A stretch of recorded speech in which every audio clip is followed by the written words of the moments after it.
Welcome to Facts on the Ground. I'm Jesse Zerwell, and I'm here with my co-host, Misty Winston. Our guest today is Max Blumenthal. He's the editor of The Gray Zone, and he's the author of, most recently, The Management of Savagery. And we're glad to have him back on the show. Max, thanks for joining us today. Oh, can't hear your mic. Oh, good to be with you. There we are. We're having all kinds of technical issues today. So a few things I'm hoping we can talk about. The first one being Afghanistan. That's been all over the news this week. And I'd just like to get your assessment on what's happening so far there on the ground, from Biden's remarks to where we are now with the Taliban's assets being frozen in US banks. And now the UN Security Council is meeting to discuss the hell disaster going on there. So what's your assessment? Well, I don't know what the hell is going on the ground because I'm not there. And a lot of US reporters who are there are presenting a very particular picture, which is completely focused on the latest media outrage about the Afghans left behind. And they're called interpreters, but many of them were sort of collaborators and people who may have even been involved in the crimes of the US occupation who want to get the hell out of there. Then there are also just common people who want to get the hell out of there because the country has been substantially destroyed. Most development has been blocked. But I mean, one thing that's pretty obvious that's taken place there is that 70,000 Taliban fighters, many of whom had no access to education, managed to rout an army of over 300,000 US trained troops that were armed to the tune of $85 billion in US weapons, plus, as Biden pointed out, air support. And they won for the same reason that Ansar Allah, the Houthis in Yemen, are winning. They won for the same reason that the besieged factions of the Gaza Strip were able to give Israel a bloody nose. And it's because they have actual popular grassroots support, whether we like it or not. And they have support in the countryside. They won over the countryside, and the US and its proxies failed. And many of the, you would hear throughout the war about green on green attacks.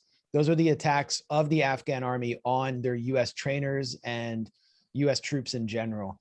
Many of the Afghan forces joined the Taliban during their final advance as the US was starting to pull back, and actually are sympathetic. They see the Taliban as an indigenous force that can restore sovereignty to Afghanistan. They saw their struggle as a resistance. I know Marxist leftists in Pakistan who refer to the Taliban as a resistance force. I have no sympathy for the Taliban. They represent, what they represent is 180 degrees different from what I would like to see.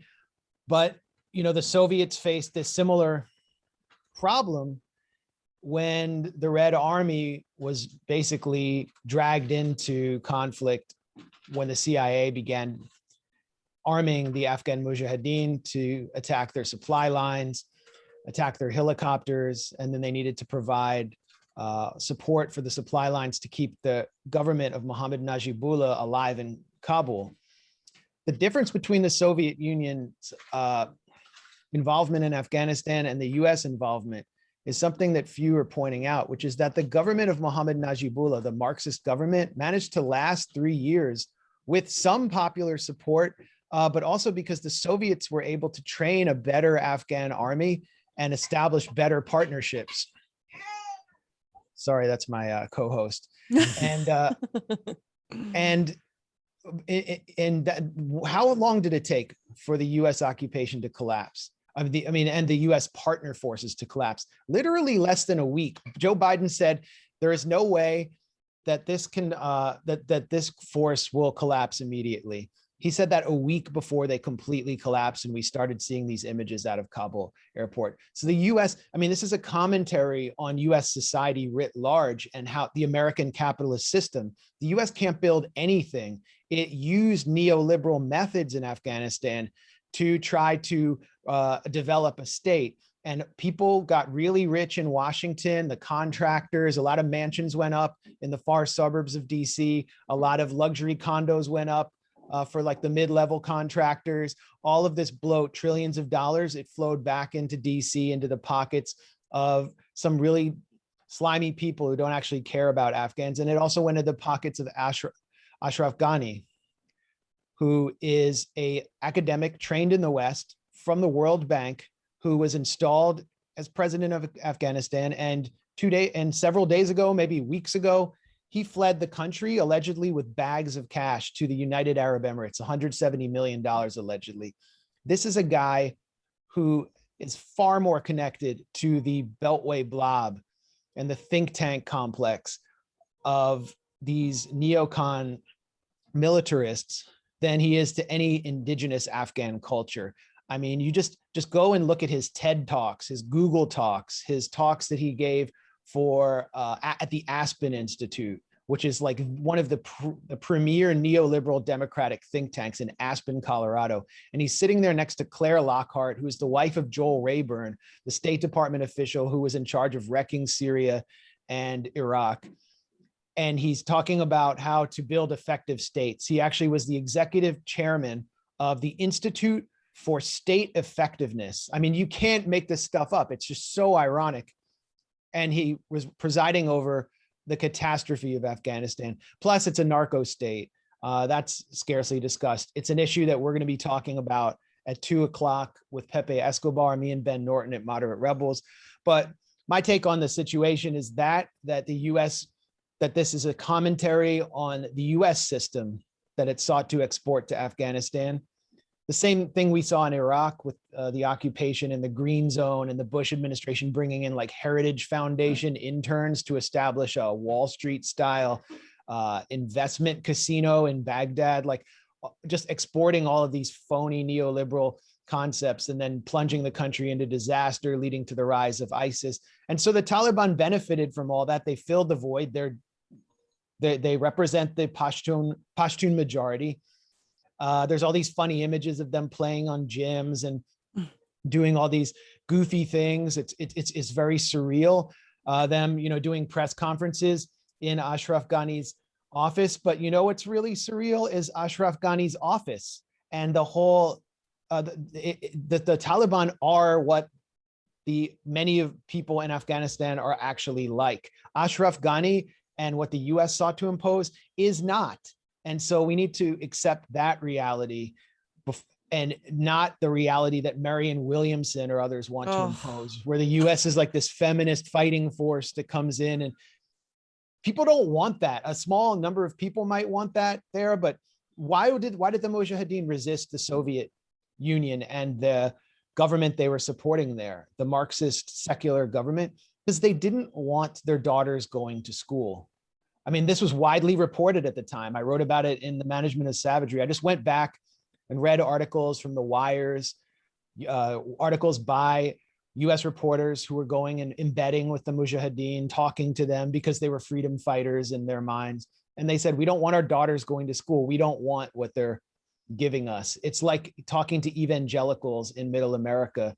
And why do they homeschool their kids? Because they don't want their kids getting sex education or going to college and having abortions or whatever they think. It's the same. It's very similar. So this should really be a wake-up call for liberal interventionists, especially. Unfortunately, it won't be. No, it won't be. And in fact, I wanted to ask you too, because we've seen, and this isn't a surprise to anybody, but the media is failing miserably again.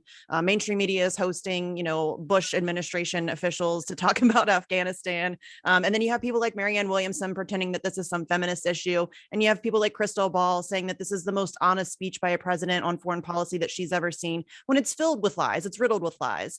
So it seems like we're never going to learn our lesson. And so, I mean, you do an amazing job at Gray Zone. There are, a few outlets out there that do a great job of actually trying to report on the truth. But do you think there's ever going to be a time where we can get media to a space where they're telling us the truth about these things? And, because that's really why we get into these messes, is because we're lied into them, as Julian Assange has said many times. Well, I sort of agree with Crystal Ball. I hate to say it. I mean, the bar is pretty low for honesty. That's true. from That's American fair. presidents. That's fair. And there's no way an American president can say that especially in this culture where the entire media represents a permanent war lobby. And we saw that with the press conference the next day with NSC Director Jake Sullivan and Jen Psaki, where the press was just like, why aren't US troops in Tajikistan? What are we going to do about Taiwan and Ukraine and Israel? It was just an imperialist meltdown. And no one in the press was presenting any dissent at all. So that's kind of what Biden's up against. It's also what Trump was up against. The difference between Biden and Trump is Trump wouldn't have gone on vacation. He would have actually taken questions from the press and faced them down and screamed at them because he wanted to get out of Afghanistan too, because most Americans wanted to get the hell out of there. It's just these little pencil-necked, soft-handed freaks who have never fired a gun or killed anyone or had to follow orders to kill people they didn't know, who are opportunistic climbers, who exist in this Elysium-style bubble in the leafy lawns of Chevy Chase and Bethesda in Washington, where they don't even interact with the Black majority of Washington, who represent the Beltway press corps. These little weasels, neocon weasels like Jake Tapper, they are what the presidency has to deal with, along with what's behind them. The Pentagon, possibly the most powerful institution in our society, which has sabotaged every single attempt at dialogue and negotiation with the Taliban, sabotaging it on the ground, creating facts on the ground, what your podcast is called, through attacks on the Taliban, which then forced the Taliban to respond. And then they break up. I mean, Gareth Porter wrote an excellent piece for us about this at the Gray Zone, about how the Pentagon would just sabotage every deal Trump tried to cut. I mean, even Pompeo was going to Kabul and cutting deals, or going to Doha, sorry, and cutting deals with the Taliban's exiled leadership.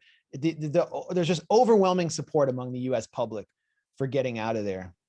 So Biden finally did it. And it was the best speech of Biden's career, in a career of horrible speeches where, like, you know, you saw him in the Senate calling for bulldozing raves and finding justification to arrest ravers.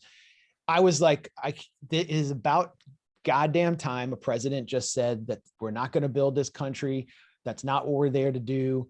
And he's kind of an angry old man. He does seem kind of senile, but there's a certain value in having an angry old man say, we need to get the hell out of there. And of course, he blamed the Afghan partner forces and all the US proxies and kicked them to the curb, like threw them under the bus, which is dishonorable. It's what the US always does. But somebody needed to say that. So I was glad to see it. And then he left Jake Sullivan to pick up the slack, this kind of like grim sort of Democratic Party apparatchik. He's got like the charisma of drying paint on drywall. Like he's just basically a robot. But I almost was able to muster sympathy for Jake Sullivan for the first time in my life. This is someone who actually formally denounced me when he was leading the Hillary Clinton campaign. He basically got the campaign to issue a statement denouncing me because of stuff I had said that was completely unrelated to Hillary Clinton. I mean, I despise him, but I actually manage to muster some sympathy seeing what the Beltway press was doing and that the Biden administration was at least resisting it. Yeah, I thought what was one of many things that was interesting about what Biden said in his remarks was when he referred to Afghanistan as the graveyard of empires, which we've all heard 1,000 times before. But it was a tacit admission, finally, by a US president that the American empire is indeed a real empire. And there were other Great point. Yeah, there were other slips, or maybe not slips, maybe they were intentional, that he put in there, that he read from there. But another thing he said to George Stephanopoulos recently that I found, galling to say the least, is that he was asked, sort of pressed as much as Stephanopoulos can press somebody, about what's been happening at Kabul airport. And he being the tetchy old man he is, responded very abruptly and very short, saying that was 4 or 5 days ago already, as if, the statute of limitations has expired, and that's not still happening. That's not something we should worry about. We Yeah. have to look at what Thomas Friedman wrote in a recent opinion piece about Afghanistan, not the morning after, but the morning after the morning after. And it just speaks to the total discombobulation of what's happening there. And also to the fact that Biden sent 6,000 more troops there. And it's really easy to send 6,000 troops somewhere, but it's not so easy, as we've seen, to extract them from there. So I'm not so sure that the war on Afghanistan is over. What are your thoughts about that? Well, that was another reason for getting out, is this isn't how war is waged anymore. I mean, they were waging war the old way, the neocon way. The neocons always embedded themselves in the Pentagon and then would try to create little scenarios that would bloat the Pentagon budget. And their think tanks were always backed by the arms industry, like AEI, Center for Security Policy. It was like Lockheed, Raytheon. And those big wars, they create the opportunity to build big weapon systems, platforms like the F-35. But the reality is those platforms are not needed anymore. The Abrams tank is one of the most irrelevant pieces of weaponry alongside the Merkava tank that Israel has. I mean, look at what Israel's up against. There's no way that their tanks were totally ineffective against Hezbollah. And what are they going to do? Drive through the West Bank, through these refugee camps in a tank? Like, they don't need to do that. The US way of war is the kind of war that Israel is pioneering, with drones, satellites, advanced surveillance systems, like Israel's Unit 8200, the NSA, signals intelligence, hybrid warfare using unilateral coercive measures, the way that the US is doing against Venezuela, Cuba, Iran. Then the proxy war that we saw in Syria. Well, the US can definitely activate certain proxies inside and around Afghanistan to antagonize China or Iran. And who's to say the Taliban is a US enemy? The Taliban has a long-standing working relationship with the US. I mean, you both know who Dana Rohrabacher is. He was a Republican former representative. He's now in the marijuana industry in Orange County. He went to meet Julian Assange. He's very iconoclastic, kind of right-wing member of Congress. But he used to lobby for the Taliban. He literally was a lobbyist for the Taliban in the 90s. And the Taliban were coming to Washington. They weren't just coming to Washington. They were going to Nebraska, because the CIA had set up the Afghan studies program at the University of Nebraska, Omaha. And the person who ran it actually hosted several Taliban leaders and then brought them on a trip to Mount Rushmore in one of the most bizarre episodes of the pre 9/11 era. I wrote about this in The Management of Savagery. And the Taliban at the time were taking payoffs from the US to protect the Unocal pipeline to the Caspian Sea. There are several pipelines going through Afghanistan that have US interests behind them. And so the Taliban are going to have to protect those. We saw a lot of weapons being captured by the Taliban. Why didn't the US take those weapons? Are they really that incompetent?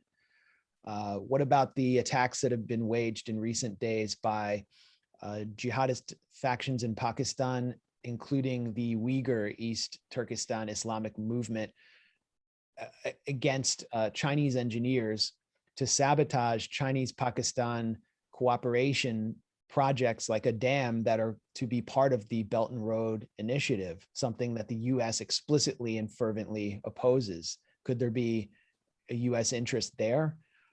We are going to see a new kind of warfare being waged inside and around Afghanistan. So absolutely, the war has not ended. And we republished a piece at the Gray Zone, if anyone's interested in more, by Jeremy Kuzmarov about how the war in Afghanistan is just shifting into a new phase rather than ending. We spoke about that with Danny Sturzen a few weeks ago, actually. Jesse titled the episode "Reimagining the War on Afghanistan" because it's just a redress. I mean, they're just like you said, It we're was going to move it actually into withdrawal or redrawing the war. redraw. Yes. Yeah. So it's, this is something that we've been, thanks to Danny Scherzen, really, we've been speaking about this kind of for months, but, we mentioned Julian Assange already, and, the Afghan war logs came out 11 years ago. Do you think, because obviously I'm going to take any opportunity I can to talk about Julian Assange, but do you think that this withdrawal and the obvious, I don't even know if you can call it a failure, because the occupation of Afghanistan did exactly as it was intended to do, as Julian Assange, spoke about for years and years. Do you think this will have any impact on his case, or on the support that we're able to get for him? Because, I feel like we can potentially use this to our advantage, maybe. Well, one of his lawyers, my friend Renata Avila, has been just constantly trying to hammer the point that Julian Assange and WikiLeaks gave us everything we needed to know about this war over 10 years ago, well over 10 years ago, to foreshadow the current catastrophe. And they were feeding information that was just rock solid to the same mainstream media whose editorial boards cheered on his arrest. And then, the Washington Post goes and publishes the Afghan war logs showing that military intelligence, the Pentagon, the commanders lied to the political leadership and to the American public in order to preserve a war, to protect their bureaucratic interests, basically money, because all these generals, we know, they go through the revolving door into the industry when they retire. And then sometimes they even go back into the Pentagon. So that was all there for us. And it was thanks to Julian Assange. And I feel like this is being totally ignored, the same way that the whole media refuses to hold these liars and criminals accountable. I mean, this is the media that doomed Julian Assange at the same time that it was welcoming George W. Bush back into polite society because he said a few things about Trump that they liked.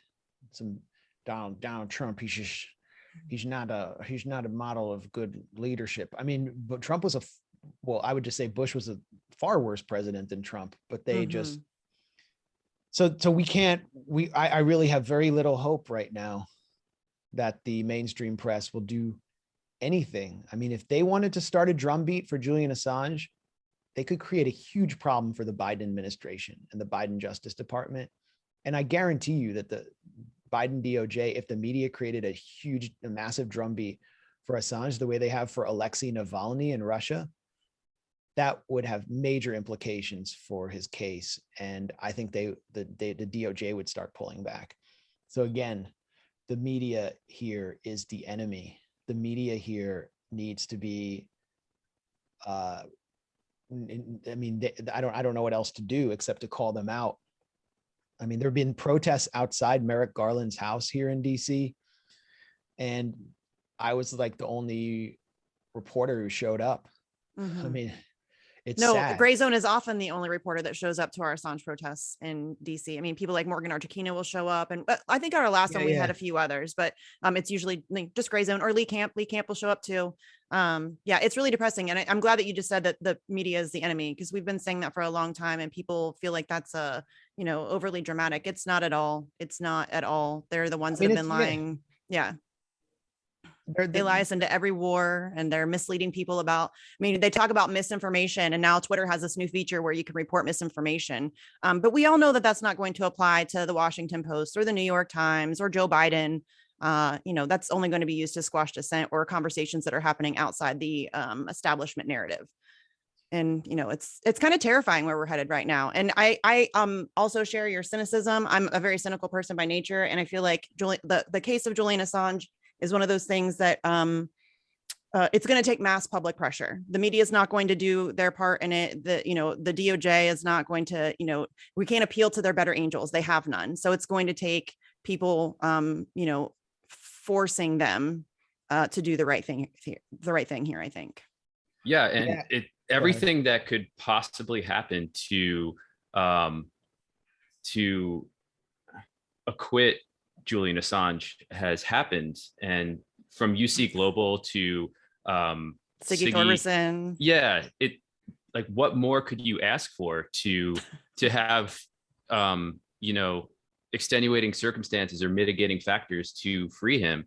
And as you've been saying, the media could jump all over that and he could be released you know, almost overnight, but they have no interest in doing that. And I think part of that comes from the fact that they've gotten tired of the story and they don't even have a finger on the pulse of what's happening anymore. Correct. And, you know, I reported, you know, that the New York Times and Washington Post were approached about this UC Global case in Spain, and they had access to the same files I had access to. They just chose not to report on this massive crime Massive being committed by the CIA. I mean, this is one of the craziest stories I've ever reported on, where you have CIA assets plotting to kill this journalist, completely subverting Ecuador's intelligence service, spying on Ecuador's own security chief, carrying out robberies of one of the most prominent jurists on the planet, Baltasar Garzón. It's all out there and they just chose not to touch it. So it speaks to the repulsive bootlicking culture that prevails. I mean, I have trouble even calling them the media. They're stenographers for various imperial and financial institutions, and they are information warriors. And that's playing out in a very dramatic way against the backdrop of a pandemic that will never end and which the media will refuse to correctly call an endemic. There's an entire kind of counter disinformation industry that cropped up during Russiagate, and it's growing and imposing its will now that they've got so much compliance during the pandemic. And we see a Pew poll that came out yesterday that showed that over 70% of self-identified Democrats want the government and big tech to crack down on what they considered misinformation and to just straight up censor it and remove it from public view. Less than 40% of self-identified Republicans want to see that happen. And the number overall of people who want misinformation, which is, you know, basically anything that contravenes official narratives, who want to see misinformation censored, has jumped from 48% to something like 56% since 2018, when Russiagate really started to hit home. So there is a faction on the left that opposes censorship, but basically anyone who's questioning the prevailing narrative of the pandemic right now is being hard censored, and you can't say anything about it on YouTube. And for the most part, the Western left is silent about that because they approve of it. My sense is they approve of it, while they don't approve of people being censored for expressing solidarity with Palestinians and challenging Zionism and things like that. They don't. I mean, they don't seem to understand that it doesn't just stop with COVID. Just like I opposed Alex Jones being systematically removed from all platforms, including Pinterest, even though I think he's like an insane carnival barker, but who's also kind of entertaining. You know, he's like an entertainer. But I was just like, this is just a pretext. They're going to go for the easiest target, gauge the response, and then they're going to go for more. And the response was, yay, he's censored, from all these DSA Red Rose types. And so censorship is now like, it's something that, like, you know, in the 80s and 90s, we grew up thinking, oh, they're censoring rap music. They're going to censor music because they're putting warning labels on it. But we really were kind of like, it can't really happen here. I mean, they can't really censor this stuff. We're always going to be able to find it. And, you know, the labeling of like the Ghetto Boys or Dr. Dre or whatever, it just made white kids want to get it more. Yeah.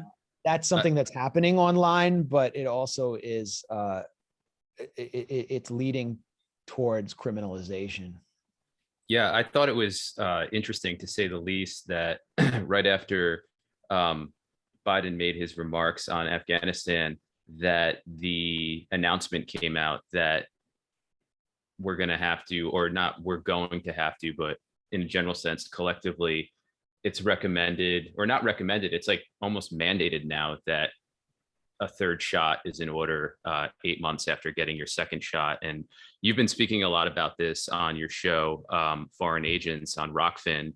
And Yay, Rockfin. and Yeah. it's seen and you've been one of the lone voices really striking, really putting out the warning that this is a regime that's coming, a vaccine apartheid regime, so to speak.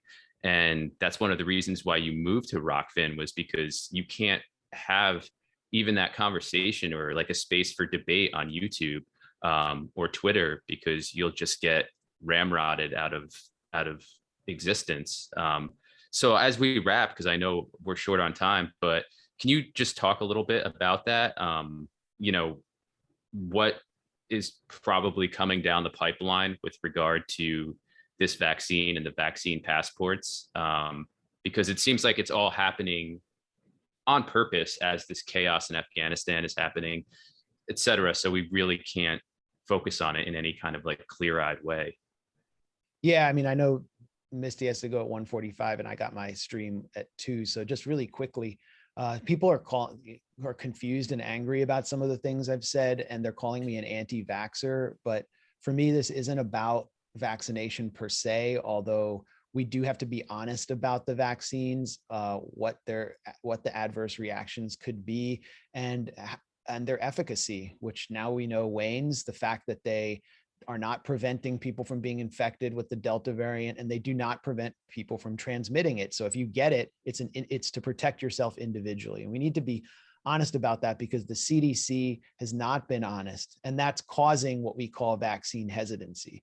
But the other issue for me, and the real issue, is whether you're vaccinated or not, you know, to stop developing an identity over whether you're vaccinated or not. It's really dangerous, and it causes you to fight with one another and give over all the power to the ruling class, which is creating or reinforcing the two-tiered caste system that we're already living in by first imposing vaccine mandates and then digitizing people's proof of so-called immunity. You're not immune, proof of antibodies through a vaccine passport, which will be produced by big tech, the corporate world, and the surveillance industry, and will consolidate a two-tiered society where everyone who's not able to produce that, even if they're vaccinated, but let's say they're old and they don't use a smartphone, it's a disaster for any society that can claim to call itself a liberal democracy.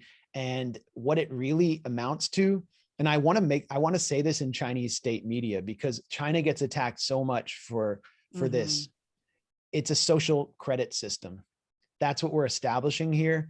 And just trying to talk to my fellow leftists about it, they just, it's almost like I'm coming so far out of left field with this, even though it's happening right before their eyes, and they don't want to hear about it. So I'm going to keep trying to talk about it and putting the facts out there. And, you know, people might attack me now because they're angry and confused, and they're mainly afraid. The lockdowns have also put people in a state of kind of hypnosis and fear of one another. But I think these issues will become clear once the policies are enacted, and we're seeing it start in New York, where restaurant workers, the working class bouncers, are now essentially a private COVID police in charge of enforcing public health codes. And that's just a disaster that's about to unfold before our eyes. Look at what's happening in Australia, if you dare. It's not a good situation for democracy or humanity. Yeah, we just talked to David McBride on the Assange vigil on Tuesday, and he was talking about how the lockdowns have gotten really bad. And you're right, it is a fear thing. And this isn't something new. They always use disasters or whatever it is. We saw it with 9/11, with the Patriot Act, and now they're using COVID to enact all of these insane it really is insane. It's terrifying what's happening. Not enough people are talking about it. So, I mean, I appreciate the fact that you are coming out and speaking about it, because this is something that, I mean, it's like it's like a third rail issue at this point. Nobody wants to talk about it. And it's a very clear division. And you can't even have nuanced conversations about it, or, discuss like what is actually happening without people getting really angry at you. So, I mean, I appreciate the fact that you're talking about it. Not enough people are. So, I mean, we do need to wrap. I have to go pick my kid up, unfortunately, but we appreciate you taking the time. I know you've been super busy. So thanks for coming on. Thanks for all the work that you do. We appreciate you tremendously. So, and we'd love to have you back anytime. So thank you very much. We appreciate you coming on, and thanks everybody for watching, and we'll catch you next time. Thanks a lot.